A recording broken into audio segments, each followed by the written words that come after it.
Hello, welcome to the Hispanic Patriot podcast, everybody. A weekly podcast broadcast live from a secret, undisclosed location here in the great state of Colorado. Here we speak the truth, the whole truth, and nothing but the truth, so help us God. My name is Nicholas Razzo, and without further ado, I present to you all our fearless patron, Hugo Chavez Rey. Give it up for the Hispanic Patriots. Thank you, everyone. Welcome, mi gente. Welcome back to the Hispanic Patriot podcast, where truth has no filter and patriots have a voice. Bueno. I'm your host, Hugo Chavez Rey, and my intrepid co-host, Nicholas Razzo. We bring you the show tonight. And if you're tired of the double standards, the corruption, the cover-ups, you're not alone. Absolutely. Let's get it right tonight. Because this week the mask is slipping off in every corner of government and media. First, several U.S. Border Patrol agents have been arrested for child trafficking. Yes, the very people tasked with guarding our borders were allegedly complicit in one of the worst crimes imaginable. Yeah, foxes guarding the hen house, folks. Yeah, now listen, most of our agents are patriots doing an impossible job and a great job. But this Absolutely. shows how deep the corruption runs. It's not just in Washington, it's right here in the institutions meant to protect us, and it's happening under leadership that refuses to take border security seriously. Next, a Milwaukee judge has been indicted by a federal grand jury, another public servant exposed. So before we get to that, though, let's take a quick peek at the Border Patrol scandal. We got a quick video here that we want to share with you, and we'll jump right over.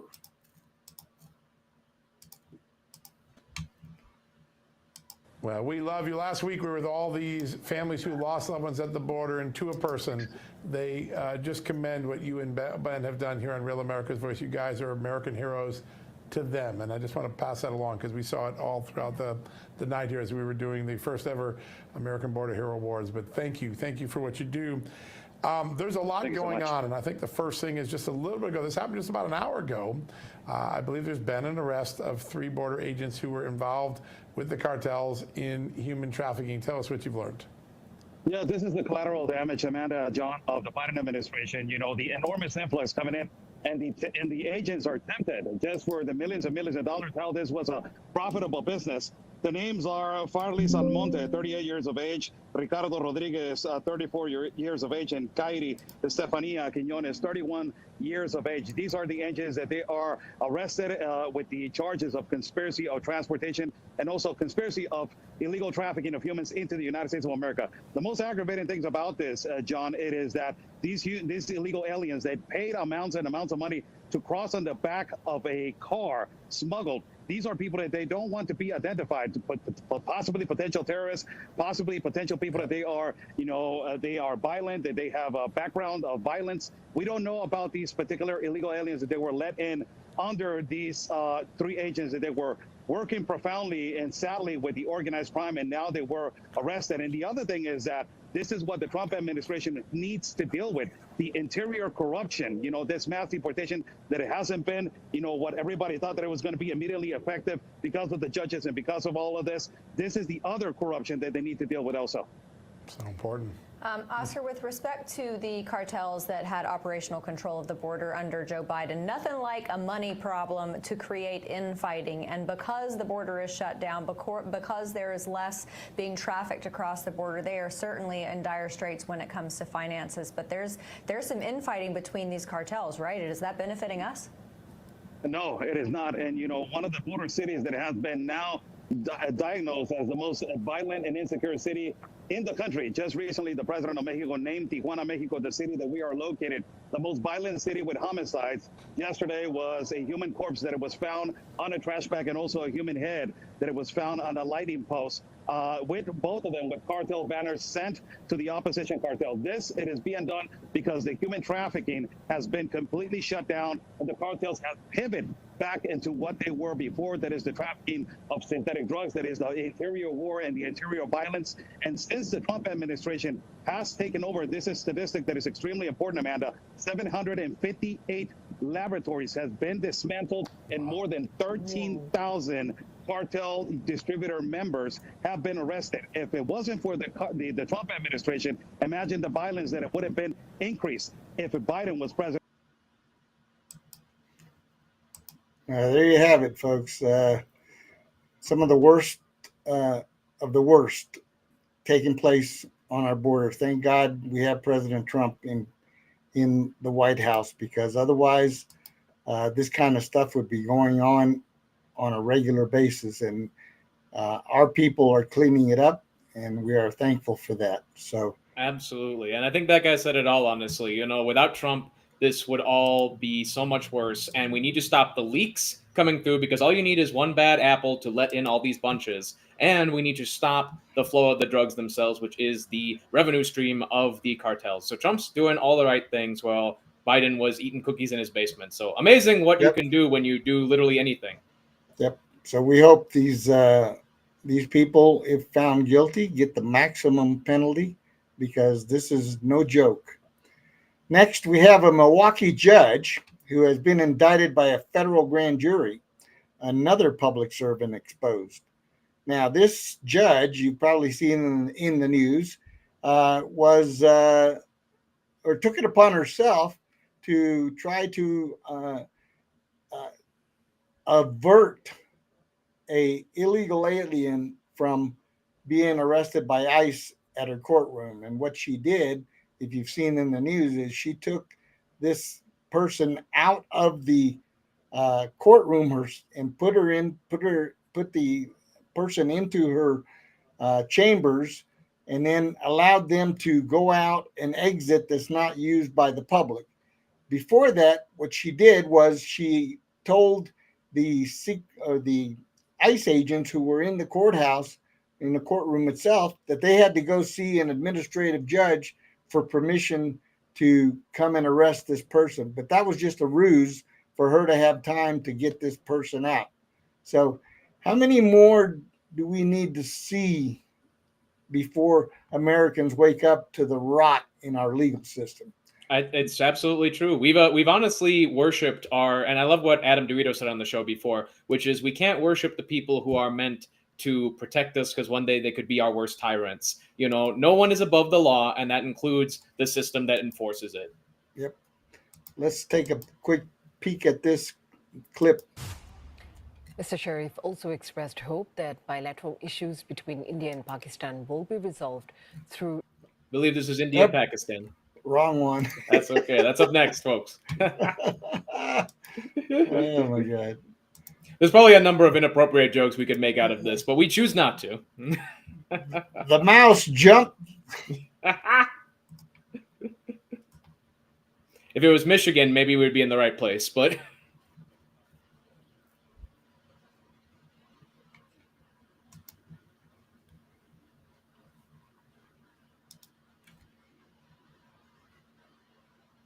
We want to put the sound on that, Hugo.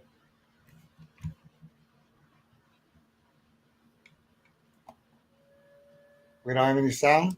Not at the moment. Okay.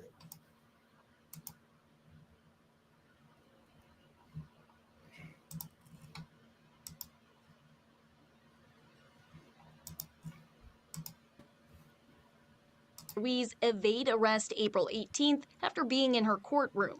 The indictment says... Let's start this over. It's a federal indictment tonight, charged with helping a man evade immigration arrest. Now, this is a story that's making national headlines. 12 News' Kendall Keys is leading us off tonight at 10, live in Milwaukee with that indictment. Kendall? Federal prosecutors charged Judge Hannah Dugan last month. That grand jury in a hearing here today found probable cause to continue that case and issued that indictment. A federal grand jury indicting Milwaukee County Judge Hannah Dugan after a hearing Tuesday in Milwaukee. I saw her in Dugan is accused Milwaukee. of helping an undocumented immigrant named Eduardo Flores Ruiz evade arrest April 18th after being in her courtroom. The indictment says Judge Dugan had immigration agents leave the location of the planned arrest and go to the chief judge's office. Then it says Dugan instructed Ruiz and his attorney to exit the courtroom through a non-public jury door. Ruiz made it out of the courthouse, but ICE agents later arrested him. FBI Director Kash Patel posting this photo on X of Judge Dugan's arrest 1 week later. Former U.S. Judge Nancy Gertner, who's led an effort criticizing the arrest, spoke with 12 News political director Matt Smith on Upfront. I don't think it would be acceptable behavior if it's true. The question is if it is true. The affidavit in support of the arrest says that she sent him out the side door to a public hallway. Let me repeat that, to a public hallway. This was not secreting him outside the court. This was sounds like it is. So yeah. I'm gonna withhold any judgment until I hear what the hell they're talking about. Yeah, sure. And Kendall, Judge Dugan's legal team is now responding tonight.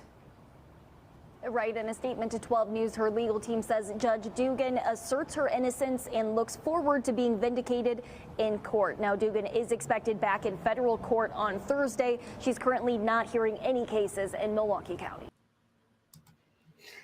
Yeah, we believe you, Judge. Although it does make the point that, in this country, no one is above the law. Even judges are getting arrested. So people really shouldn't judge one another for, the troubles that, Ooh, that happen pun intended there. They shouldn't judge. Yeah, you got that, didn't you?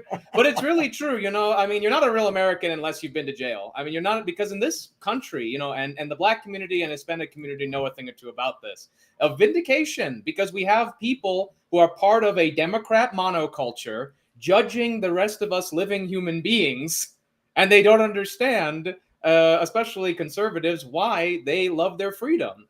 And so they restrict it. But if you're an illegal, you're not an American. So we love you. You have all the freedom in the world you want. Because the way that you described it, it sounds like someone being spirited away. Come on, Judge. Before we get too far on this show, we believe in the American legal system. Absolutely. And the presumption of innocence until proven guilty in a court of law. 100%. So she is entitled to her due process, and we'll see where it lands. And We'll get back to that story as that trial progresses, and we'll see how it happens. Absolutely. Let no one accuse us of being black pillars. We only give you the facts, and if those facts ever get updated, you guys will be the first to know from Hispanic Patriot Podcast. Right. But we are entitled to our personal opinions. Yes. All right. Especially about Wisconsin. Meanwhile, back at the ranch, or should I say India and Pakistan? Yes, India and Pakistan are making diplomatic progress toward peace. That's real news. But Absolutely. The media doesn't care because it doesn't fit their panic-driven narrative. Who cares about what nuclear war could do to our third quarter? Yeah. So here's a little clip that we found regarding this story, because we think it's important just to highlight the impact that President Trump and Secretary of State Marco Rubio is having on the world stage. And as per principles of justice, here are Mustafa reports from Islamabad. U.S. President Donald Trump said the ceasefire was agreed on after a long night of U.S.-mediated talks. Islamabad has publicly thanked the United States for facilitating the ceasefire, with the country's prime minister saying it agreed to it in the interest of regional peace and stability. Sharif also... But wait, I thought President Trump was going to start wars. Oh, man. Just like he did his first term. U.S. Vice President J.D. Vance and Secretary of State Marco Rubio for valuable contributions for peace in South Asia. Pakistan's admission that this is a U.S. brokered ceasefire is a contradiction to what New Delhi is claiming, that the two neighbors were in touch directly to discuss the halt in fighting. Islamabad says it has also been in touch with key regional ally Beijing, with China saying it will stand firmly by Pakistan. The ceasefire follows a day of sharp escalation. On Saturday, Pakistan launched airstrikes on Indian military bases in response to what it claimed were Indian missile attacks overnight on 3 Pakistani bases. The crisis was sparked by a deadly attack last month in Indian-administered Kashmir, which killed 26 tourists. India blamed the Pakistan-based UN-designated terrorist group Lashkar-e-Taiba. Pakistan has denied involvement and called for an independent international investigation. As tensions mounted, international efforts to de-escalate the situation intensified. Emergency diplomatic interventions came from Saudi Arabia, the UAE, Qatar, and others with strong ties to both countries. After Saturday's heavy exchanges, U.S. Secretary of State Marco Rubio held urgent calls with both foreign ministers of India and Pakistan. Experts have cautiously welcomed the ceasefire. Many stress that civilians have borne the brunt of the conflict and hope this agreement signals a shift toward a more permanent peace between the longtime rivals. Hira Mustafa, CNA. CNN. Oh, my. Okay. But no, that is beautiful. It is absolutely beautiful because, guys, this is a conflict that is almost as old, literally actually as old as the Israeli conflict in Palestine. So this is an amazing work by Marco Rubio and President Donald Trump. And also, I will say the Pakistanis are Chinese allies. The fact that they're giving credit to us Americans is huge. We cannot understate that. It's so huge, the fact that we have both of these powers looking to the U.S. Well, President Trump has indicated and shown through his actions that what he's interested in is the world being at peace and prospering anywhere on the planet. He wants all countries to prosper, not just the United States, but the United States is definitely America first on his agenda, right? As it should be. But by the actions that he's doing now with his tour in the Middle East and all these other deals that he's making and investments coming into the country, it's sending liberals into a tailspin because that's bad for them, I suppose. Yeah, it is. Too bad for you. Well, I have something else to add, actually, because we have some breaking news that actually the president of Syria and many Syrians today are celebrating our president, Donald Trump, because peace might be coming to Syria. They have just met with the new president of Syria, and it seems that so long as they get rid of the terrorists and do not let them come back, they bring justice to the people that started and aggravated a lot of this war, they will lift the sanctions on Syria, and that has kind of the whole country looking to the U.S. and not Iran and not Russia. That's great. That is exactly true, and that's another story that's going to be developing as we go. But yes, look for that in the coming weeks. It's I call it winning. It's the golden age. Golden age of peace, it should be said. The Pax Americana Part 2. Yep. All right. Meanwhile, back here at home, President Trump signed an executive order to slash prescription drug prices. While the left screams that he's a threat to democracy, he's actually lowering costs for working families.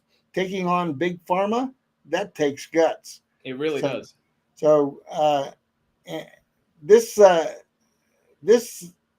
narrative that the left keeps putting out that President Trump can't do anything about drug costs and taking on big pharma. He's only interested in enriching the billionaires. Every day he proves these. I'm not going to use that word. He's proving and showing them for what inconceivable, how should we say it kindly, nincompoops in the left-wing media. Well, I've got a word for them, actually, and it's from Christ himself. Hypocrite. What are the Democrats good about today? They're not good at health care. They're not gonna abolish your student loans. They're not going to help you get a better job. They're not going to help unions not be tyrannical. What are the Democrats offering you anymore? Trump is offering you lower drug costs, and the Democrats can't do jack. So y'all should become Republicans. That's right. Every day there's more good news, and it's just driving the left crazy. Yep.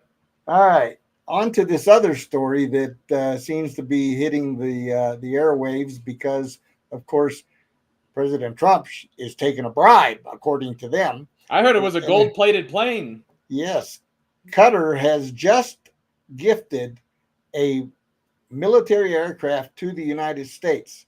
It's actually a temporary use Air Force One, which the president is going to immediately start using. And the reason is that doesn't happen under weak leadership. Okay. That happens when America is respectful again. Especially in Arab countries. That's something I think, Hugo, that nobody is understanding. Gift giving in Arab countries is really important. The tribute kind of nomadic thing, this is so deep in their culture. And the bigger the gift, the bigger the impact. That's why one of the biggest gifts you could get in the ancient world was an elephant. Something you could ride, just like this aircraft. This is the elephant of the modern world.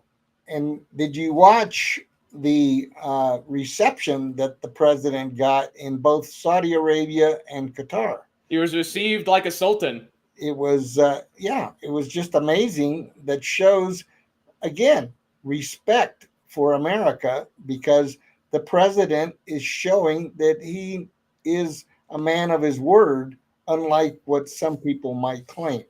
So his trip to the Middle East is going to be a huge success. It already is.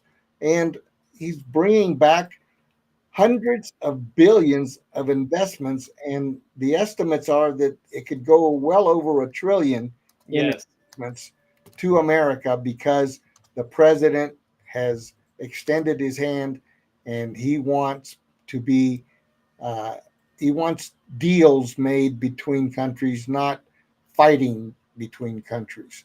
And that's exactly what the president is all about, and I applaud him for it. Absolutely. And Hugo, I got a little word for you today. Word of the day, Padishah.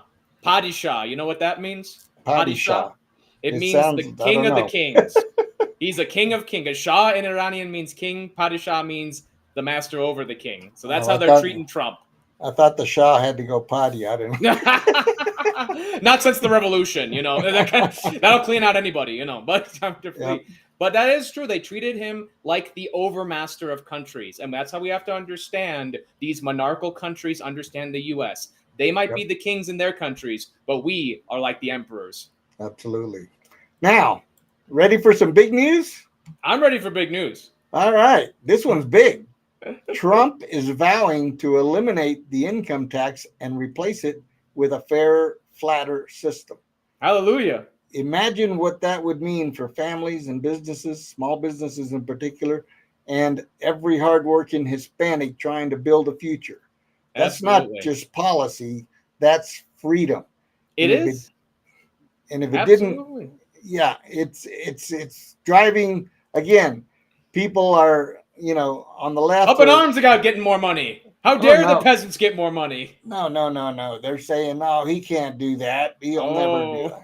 Every time they say that, he comes along and he does it. Now he's going to do it even harder. Amazing. That's amazing. So let's look. That's something to look forward to for sure. Absolutely. More money in the pockets. And that's the biggest thing. We did it before. We could do it again. He's already got the, no tax on tips, no tax on overtime, and no tax on Social Security in the works, just waiting for the vote in the House and Senate.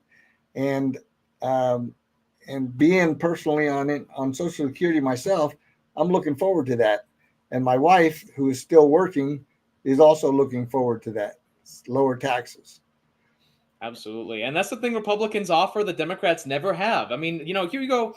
I think it's not unfair to say that you've been around, right? You've been around. Have you ever seen a Democrat promise to lower taxes and actually go through with it? No. They've never promised to lower taxes. Yeah. They're all about how much more can we get to spend more on our little pet programs. They're going to make the billionaires do it, so that when they give the money to the people and they become billionaires, then you pay out the wazoo that way. It's always a scam. It's a scam. Well, and that's what frustrates us. I still want, and we'll cover this another time, but I just want to touch on this.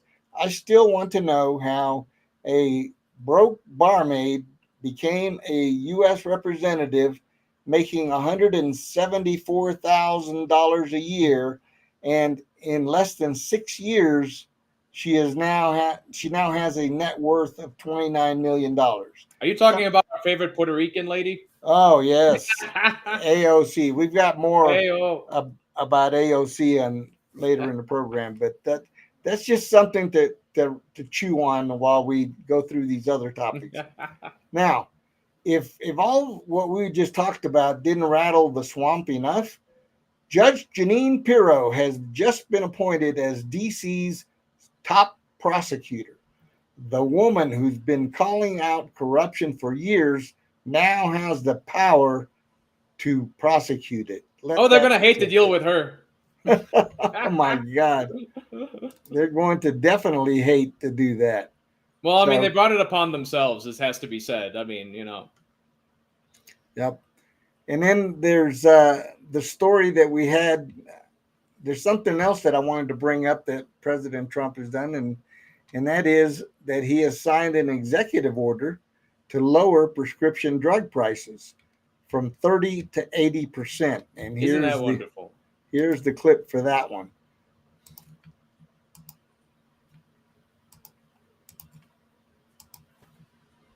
And live now, I'm Austin Westfall. We're getting some breaking news in. President Trump saying that he plans to sign an executive order to cut prescription drug prices by mandating that the U.S.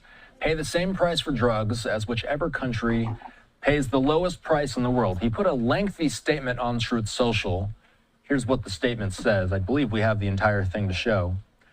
And there it is. That's the wall of text. For many years, he says, the world has wondered why prescription drugs and pharmaceuticals in the United States of America were so much higher in price than they were in any other nation, sometimes being 5 to 10 times more expensive than the same drug manufactured in the exact same laboratory or plant by the same company. It was always difficult to explain and very embarrassing because, in fact, there was no correct or rightful answer, the president says. The pharmaceutical drug companies would say for years that it was research and development costs, and that all of these costs were and would be, for no reason whatsoever, borne by the suckers of America alone. Campaign contributions can do wonders, but not with me and not with the Republican Party. We're going to do the right thing, something that the Democrats have fought for many years, Trump says. Therefore, he says he's pleased to announce that tomorrow morning in the White House at 9 a.m. Eastern Time, he will be signing one of the most consequential executive orders in our country's history. Prescription drug and pharmaceutical prices will be reduced, he says, almost immediately by 30 to 80%.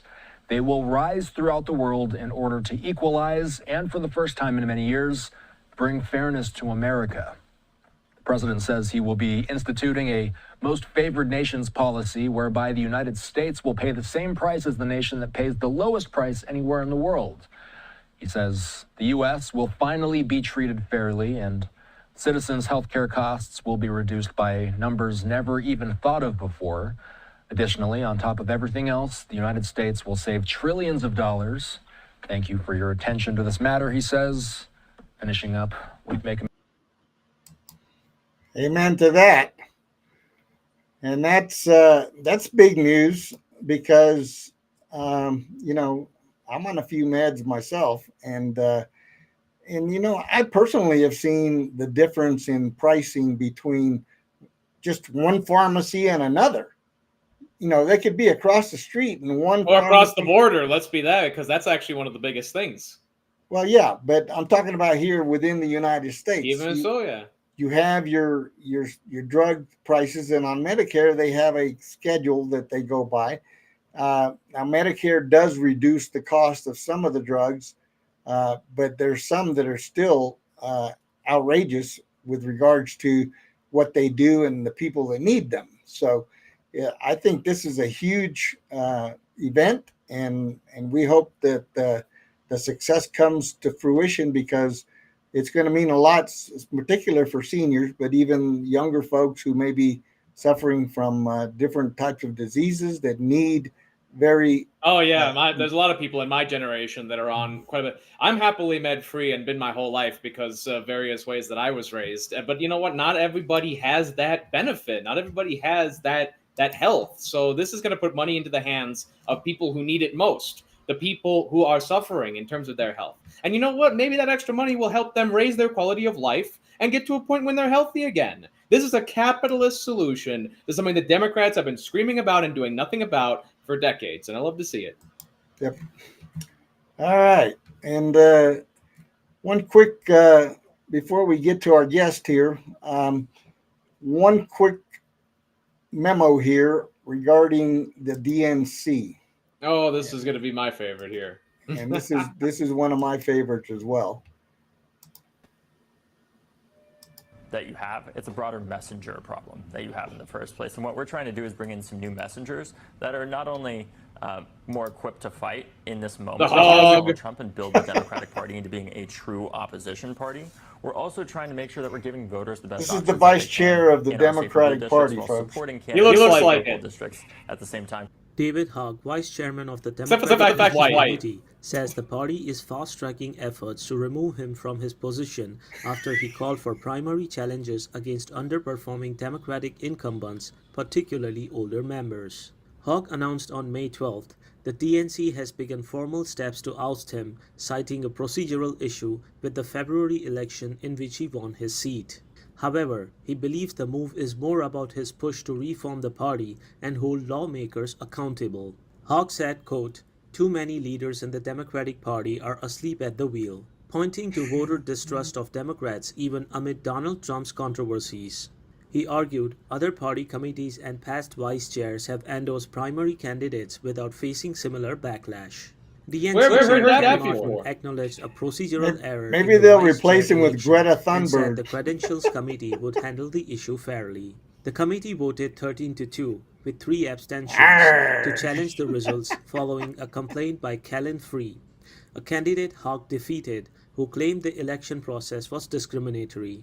Despite the turmoil, Martin thanked both Hogg and co-vice chair Malcolm Kenyatta for their service and emphasized fairness in the review process. Hogg, meanwhile, insists his goal remains the same: to make the Democratic Party better by challenging the status quo. Release the Hoggs! No, this is brilliant because, again, what I find funny is that we saw this on the Republican side too. It's like the establishment hates this. For the political party to be a whip, to be actually making their candidates follow the party platform, because if you don't have that, you know what you got, Hugo? You got 2 moderates BSing the people about what they really believe in. If we had a real Democrat and a real Republican, the Republican would win every time. But if we had that, we would have a fair system where the people are actually changing their representatives, actually being represented, rather than, again, being BS'd by 2 moderates. Yep. All right. Without further ado, we have our guest in the waiting room, Shumay Navarro, legislative aide at our state capitol, and she's fresh from the session that just concluded that was an utter disaster, and we want to welcome to the show Shumay Navarro. How are you, Shumay? Hi, I'm good. How are you guys doing? Doing great. We're doing great, man. Thanks for having me on. It's been even better now that you're on. Thank you. I'm in my daughter's little room because there's doing piano lessons out there. So. Oh, that's okay. You look great. So, tell me, have you got to wash off all the stuff that fell on you in the legislative session yet? It was my first session. And it was unlike anything I've seen before. Like I knew I started so excited. I was so stoked and like, this is going to be so fun. And the rep that I work for, Rep Brandy Bradley, she was like, we'll see how you're talking once you're done with this first session. And our typical generational workplace experience. Yeah, I'm like, this is hell. Let's in this. It's evil. It's a lot of darkness at the Capitol. And I was just you go in there with this ignorance thinking that people are going to choose what's right and that they're going to follow their conscience and that they're going to do just the right thing. They just might have a different method of doing it in regards to Democrat and Republican. And that's not the case at all. It's very heartbreaking to see humanity just go along lines. For people that may not know you, let's start with your background. What led you to become a legislative aide in Colorado? And for those unfamiliar, what exactly does a legislative aide do on a day-to-day basis?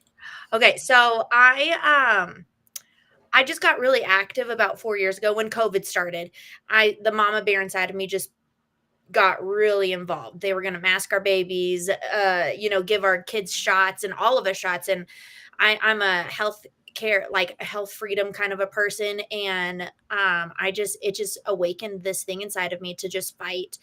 And then I saw what they were doing in our schools with these health clinics, and I ran for school board, and I was involved as a precinct leader and involved with the Arapahoe County GOP, and just progressively got involved with campaigns and Representative Brandy Bradley, she's a dear friend, and I was doing her comms, and she's like, I need you at the Capitol. I need you there with me. And so I was like, do you need a degree? Like, I don't think I'm qualified to do this. Like, I was so scared. I was like, I had like imposter syndrome. But then once I got in there, I realized like, even the representatives, a lot of them, they don't know what they're doing. They're probably not qualified to be. No, it's very true. Actually, a pope had a quote like that, actually. Do you know, my son, with what little understanding the world is ruled by?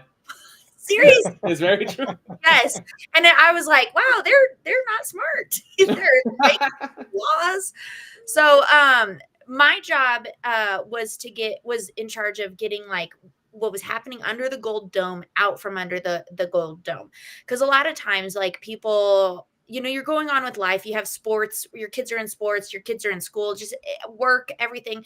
You don't have time to understand what's going on in the legislature. And they are taking your freedoms away just every single minute of the day. And we have some amazing fighters down there. I worked closely with like a good set of 4 of them, and Rep Bottoms, Representative Luck, Representative DeGraff, and Representative Bradley. And those guys are the fighters. They are at the well all the time, because all you have to do is like kind of eat up time, and they are fighting the left all the time. And so my job was to clip what they were doing, put it out for viral posts. And it happened a bunch of times that a lot of the posts and a lot of the things went viral, which was so cool to see. So, people got really involved with 1312, the bill that was going to take away your children if you didn't affirm their care. And I just think what we did with getting the message out on there was awesome. So I am praying very hard that one is going to come back to bite them big time, because that one has boiled the blood of people from both sides of the aisle. And all the friends that I know, I have some Democrat friends. Yes, I do. Yeah. When you talk to them about that, if they're parents with kids in school, grandparents like I am, and anybody with any kind of conscience has to be just livid about that kind of activity from a government agency. Yes. It shows that they have zero regard for the parents and the people in general. So I am hoping that that's going to translate into some races that turn next election. So it's going to be a huge impact, I imagine. And actually, as a young person, because you have to understand, actually, Shumi, I grew up in high school when all this started to be constructed. So I literally saw this in real time. So what I really wonder is, how much was the representatives actually interested in hearing from the younger generation, from the people who are going to suffer the most from this one way or another? And did not at all. Yeah, it was crazy, the disregard that they had in committee for families and young people who were like, I was brought into this kind of gender ideology as a young kid, and I changed my gender, and it was a lie, and I've desisted is what they call it. And the disregard that the Democrat representatives have for those stories, if it doesn't align with their ideals and what the messaging that they want out, they are just literally. We've had people falling asleep in committee while people are giving testimony. They don't care, and it's really heartbreaking. But the more we continue to show up, and the more we awaken our friends to know, to let them know this is what's happening, I think it's just going to awaken the bear. I'm hoping. I just can't give up hope on Colorado yet, especially with some of these bills. I hope it's the straw that breaks the camel's back. I really do, because I think this is a bridge too far. You know, that combined with the Second Amendment attacks and unconstitutional ones, I might add. Do something to make people angry, then take away their guns. Interesting formula there. Yeah. Well, and the kid ones. I don't so Rep Bradley, this is one that I think is really good to share with Democrats. Because I think it's a bipartisan bill. But it was to put actual people who sexual assault children into jail, actually, because right now in the state of Colorado, 70% of people who terribly attack children sexually, they are given a slap on the wrist and they are just given probation. And so what this bill would have done is taken a probation off the block for them to have. And all the while they put in a Gold Star mother, 69 years old, in prison for 9 years. Yeah. I was actually just about to mention that, Hugo. You're absolutely right. We are putting people in jail for ridiculous amounts of time for crimes that do not even remotely come close to ruining a child's innocence and psychology, and also multi-generational trauma. It's not just the person that's being hurt. It's their ancestor, their descendants. Yes, exactly. So there was a bill that they wanted to send people to jail in, because they don't want to send criminals or people who, abuse children to jail. But if you those are their friends. So exactly. If you misgender a dead person, as a coroner, yes. What's with the Democrats and loving dead things? Seriously, they wanted to send you to jail for 120 days, and I think I lost track after it left committee, but I believe that did. I was just trying to get rid of Republican coroners. That's not even a political position either. My goodness, these people. Nick, they had Joe Biden in the White House for 4 years. I try to not remember that. We all try not to remember those that. Can you believe? Well, you said, what's their obsession with dead people? I mean, that guy was a dead. They got one foot in the grave. No, it's true. And according to David Hogg, the whole party is from 1 foot in the grave. Shumi, actually, I want to ask you something. Do you feel a certain amount of desperation from the Democrats up in the Congress, even though they have control of everything? It seems like they're still really insecure about us Republicans even existing.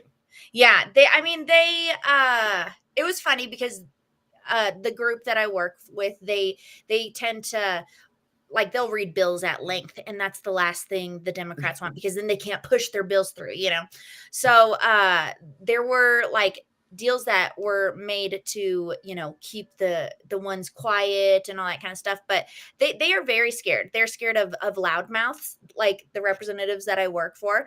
They're afraid of people posting, what they're doing online. And they just want control and quietness and things hidden in the dark that they can just pass through.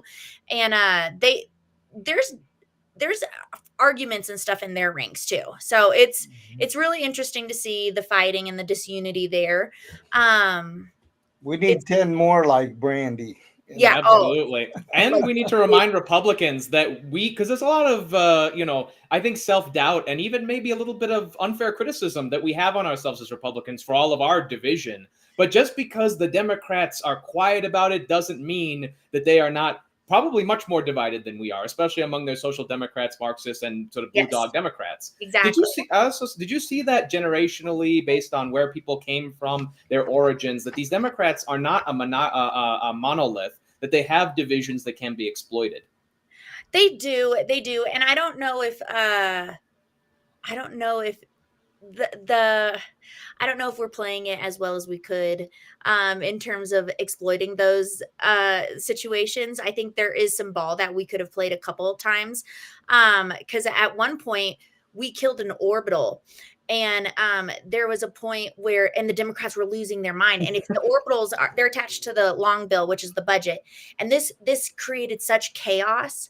And we really could have had some negotiation happen, and for some reason that didn't progress in that manner. So that's fascinating. Take it away, Hugo. I wanted to ask along those lines, where do you see our conservative values gaining ground in Colorado, despite the state's obvious political leanings? what is it that you've learned in this first session that you've been in, and what was your takeaway, your biggest takeaway for hopefully future sessions? Yeah. Well, okay, I saw a huge awakening with parents. And I think like we saw churches get involved, and you had a coalition of churches that were ready to fight 1312 because this bill silenced them, even churches or dress codes or private institutions from speaking truth. And so I saw so I would say when it's, and maybe this is just me, I just saw it mainly with kids, brought in a lot of new people who were like, okay, this is the line in the sand. You're messing with our kids. You're wanting to take away our kids. You're wanting to, you know, change their gender without our knowledge. Like parents are not going to let that go easily. And so I saw a huge awakening that I hadn't seen in a long time, because I've been doing, I've been fighting stuff with the vaccines and parental rights and stuff like that as an activist, but now I saw an explosion with 1312, honestly. So I think it's when you mess with our kids, like, there you go. Well, that is, like I said, the holy grail. And yes. these Democrats, I think, have really put their foot in it this time. What's crazy? They don't have kids. That's the thing with a lot Isn't that interesting? They do not have children. It's probably because they're aborting them everywhere. Well, it's interesting that back in the day, that used to be quite the requirement, is that in order to lead people and be a father to the people, you need to actually understand what that means. And actually, it actually goes further, because they're not just having kids, they're not mentors to many young people. Exactly. I see so much, I was going to say, hatred for young people among Democrats. And I think we say that with the reaction to David Hogg, I'm going to say. Yeah. Yeah. And I would even, the kids that they do have, they're the transgender kids. They have those, That's a shame. I mean, I saw an article recently, and they said, what is wrong with Hollywood? Why are all these celebrity children turning out the way they turn out? And it's the new purse. Actually, if you guys I have a little bit exclusive from my hometown. Is if any of you remember the Highland Park shooting in Illinois, the kid who dressed up as a dress and shot up was the grandson of the former mayor. What? And that was not ever reported. But you go look at his name and his daddy's name, and he's got a third at the end of his name. So unless there's a whole nother family that has the thirds, etc., it seems like that is the connection. Which one was that? Is that the Highland Park shooting right there? No, I mean, which mayor?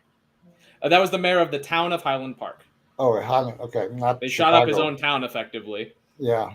You need more than one guy to do that one in there, but that was during a 4th of July parade, if I'm not mistaken, actually. And I will say, many people in Chicago use their children for political props. It was one of the last things that I saw before I left here for Colorado. That's why we're fighting here. Yeah, I mean, look at Brittany Peterson, right? Is that how you say her name?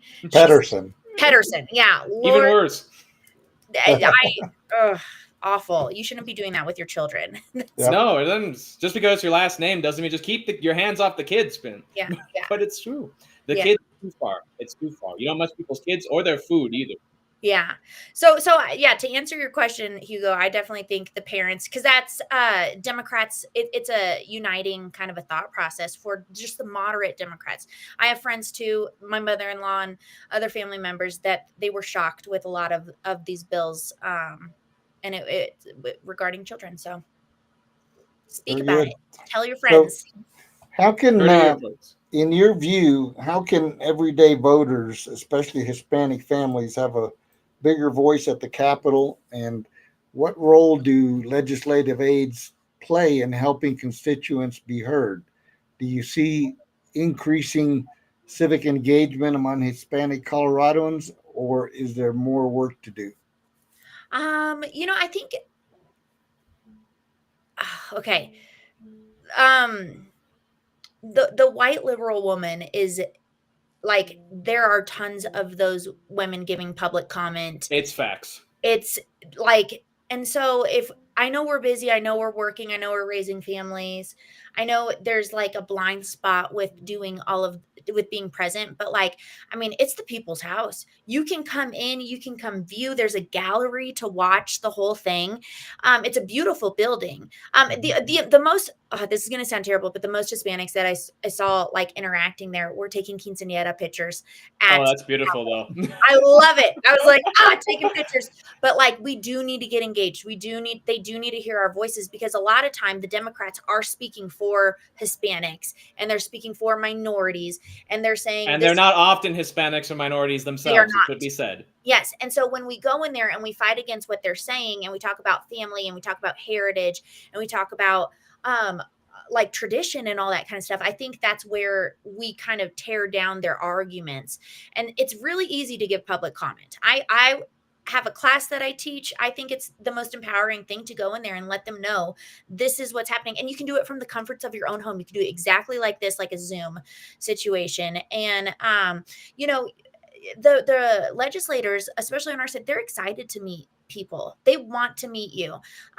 You know, come in and tell them thank you. You can go into their office. You can get a view of everything. And if you want to come in when the session starts next January, reach out to me. I will definitely connect you to say hello to a couple of them, to get introduced. And, you know, they want to help. You know, when they're fighting at the well, they can't be connecting with everybody. But that's my job, to help them connect with you, and just ask them out for coffee, ask them to meet with you, and they will totally, they want to hear from their constituents and Hispanics. Absolutely. We can also attest to that. Absolutely, they do. And if I want to make a very quick point and strong point to our audience. You do not have to speak English perfectly to speak to these people. In fact, having an accent might actually get them to listen, which is sad and not right, but it is powerful. Yes. You do not have to speak perfect English to be heard by your representatives. I'm so glad you brought that up. They actually have translators too. Yeah, and put the Democrats where their mouth is, right? If they're so inclusive and diverse, then they should respect us. Yes, and let's be present. Let's show up. I'd love to see more Hispanics down there. You have the invite from our own intrepid reporter, Shumi Navarro. And I believe that human touch is actually one of our next questions. Is it not, Hugo? Yep. Go ahead. Take the human side. Well, I love the human side, honestly, because we don't have it enough in our current politics. So, Shumi, this must be stressful. You must have a motivation and a reason. You've talked about it being the children, and you've talked about it of why you're pushing forward. Yeah. But I wanted to ask about the pushback and how it affects you, because we definitely don't have the same fairness in politics. We definitely don't have the same lack of knives, the lack of daggers. So for yourself, how do you keep yourself grounded and motivated? What do you do to push back against the pressure you get? And based on that, what advice would you give to young people, especially young Hispanics, who want to work in government, who want to do the kind of things that you're doing and seeing? Yeah. Okay. The only way to make it through is really honestly with your faith. Like, there is no way, because you just see them and you're like, Father, forgive them, for they have no idea what they're doing. You know, and so you have to have just your faith rooted and mature. You know, you can't have a weak faith. If you're going to get involved in politics, it's I don't know. I kind of get a little nervous saying that to people though, because it's like the people who want to get involved, it's kind of scary. Like there's like a weirdness, like the people who don't want to get involved. But no, it's true. I've said it like this: get involved in politics because other people need you to get involved, not because you find it. You know what I mean? Go ahead, Hugo. Yes. Well, we had remember our former fellow board member Ryan Gonzalez, who fought through all the adversity and he made it through. And I told him I was proud of him for persevering and going for what he felt he wanted to do. So I think he's an up and coming young man in the party, and hopefully he will represent well.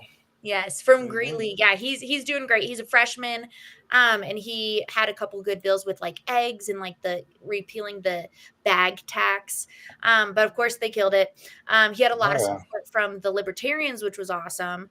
But yeah, you have to have faith in this space. And there's something that kind of made me think, because there's a lot of loss as Republicans in our legislature, and so you get really defeated, especially when they're like aligning with child predators and all that kind of stuff. And I was told this story that was so awesome. You know how we're called the salt of the earth, like Christians are salt and light. Well, in order to make bread, like yeast will overgrow, and yeast is usually referred to as sin, as leaven, and so it will grow way too big if there's not salt in the batter to push back on it. So that was kind of something that visual kind of kept me a little a bit encouraged, because like we might not be winning, but we're holding back a lot of bad legislation. We're holding back a lot of evil and a lot of terrible things that they could just ram right through if we weren't here to like push back against it. So the only way to get through the legislative session is with Christ, honestly. Like that's the only way. Absolutely. It's the only way to get through anything. Yeah, yes, 100%.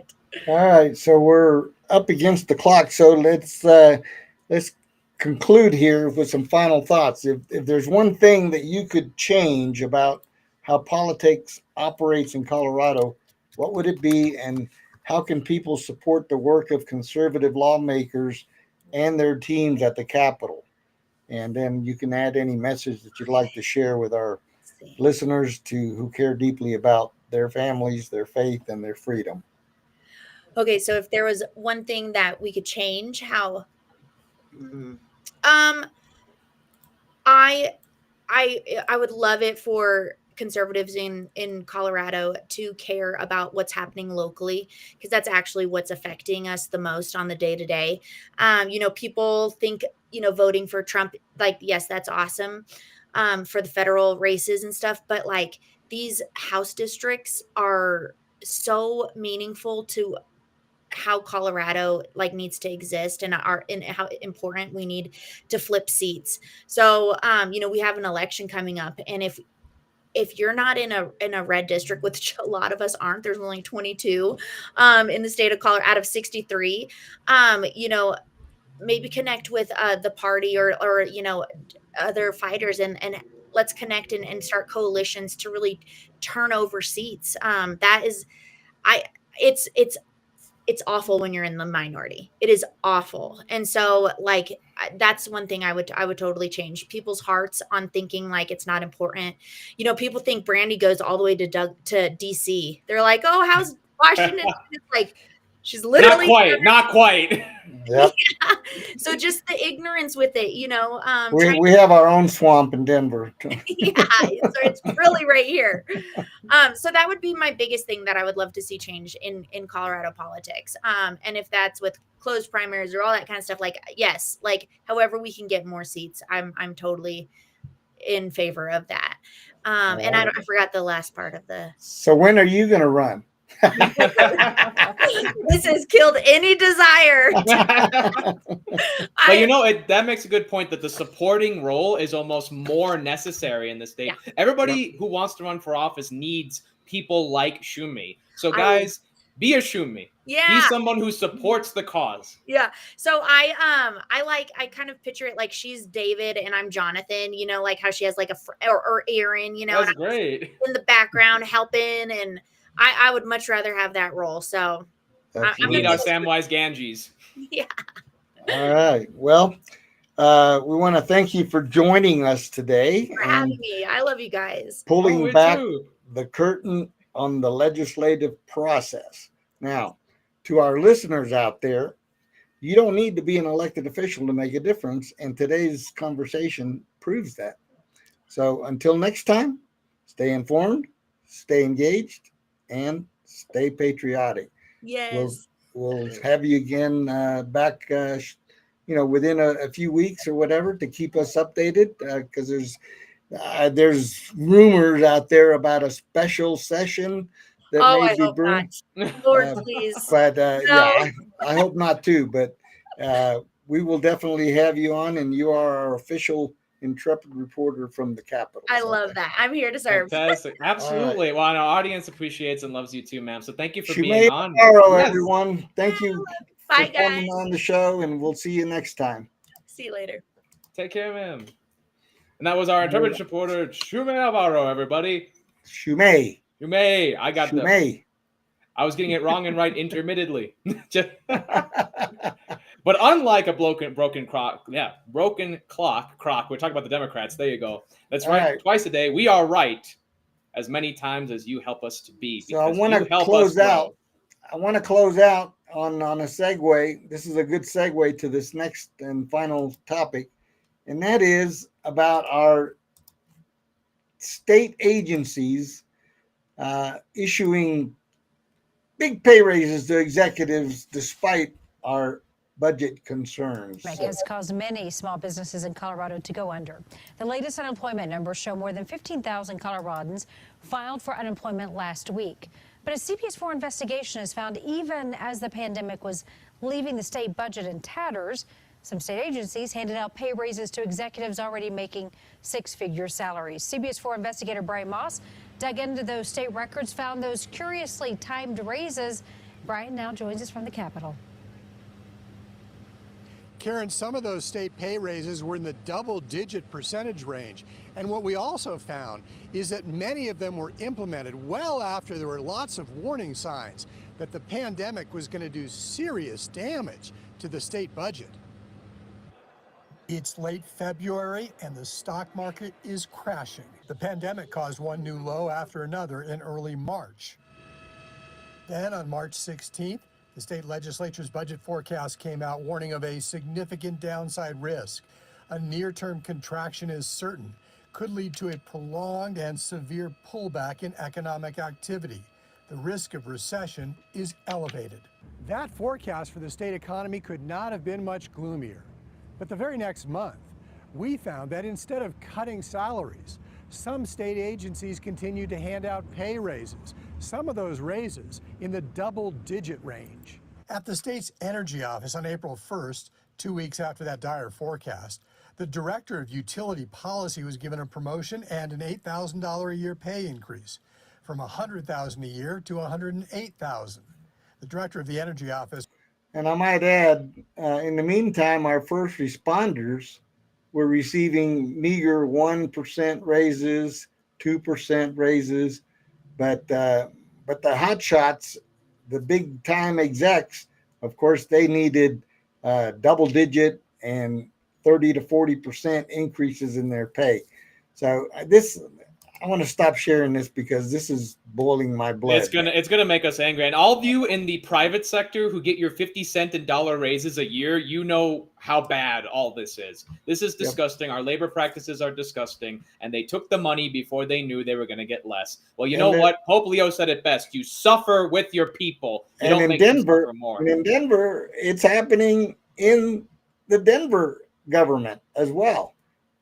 All while our illustrious mayor spent over $150 million for illegals because, of course, we have to protect illegals who come here. Folks, we have to be very honest. They're taking the bread from your table. They're disarming you. They're taking your children. This is not a game. We cannot treat this as a game. We have fun here on Hispanic Patriot, but we are also very serious about the cause. Yep. All right, that wraps up another great edition of the Hispanic Patriot. We hope if we do say so ourselves, and we know that you're going to enjoy future shows as we go along. New things are coming up. Oh, and good news, we have our first sponsor. Yes, we do. Ever. And that's going to be coming up in future shows here. Yes, look forward to all the great things coming on Hispanic Patriot Podcast. Absolutely. Good night, everyone. Have a good night. Enjoy the weekend. We got Memorial Day coming up. Yes, we do. Lots God bless of fun America. Activities. Yes, sir. All right. Good night, everyone.